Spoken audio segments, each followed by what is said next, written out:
একই প্রশ্ন যদি ঘুরিয়ে আপনি কোনো ব্যক্তিকে জিজ্ঞাসা করেন তাহলে তার উত্তর দুই রকম হওয়ার সম্ভাবনা থাকে, কেননা শব্দের পরিবর্তন ব্রেইনের সিদ্ধান্ত নেবার ক্ষমতাকে অনেক সময় প্রভাবিত করে ফেলে। মানুষ সাধারণত তার সম্পর্কিত নেতিবাচক শব্দ বা কথাগুলোকে বেশি মনে রাখে। কারণটা হচ্ছে ব্রেন সবসময় তাকে প্রোটেক্ট করার চেষ্টা করে এবং এর জন্য খারাপ দিকগুলোর দিকে বেশি সতর্ক থাকে। ভুল স্বীকার করে নেওয়ার যে গুণাবলীটা, এইটা কখনোই বোকামি নয়, বরং এটা আত্মবিশ্বাসের একটি লক্ষণ। অনেকে এটাকে তুচ্ছ তাচ্ছিল্য মনে করেন, বাট এইটি হচ্ছে প্রচণ্ড মানসিক শক্তির আসল রূপ।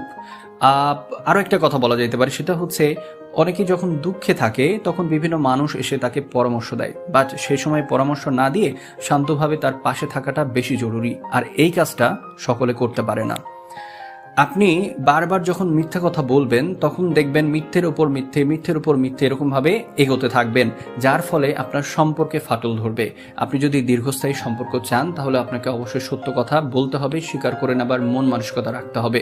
সত্যবাদিতা এবং ন্যায় পরায়ণতা আপনার সম্পর্ককে বহুদিন টিকিয়ে রাখবে। সবাই ভালো থাকবেন। আল্লাহ হাফিজ।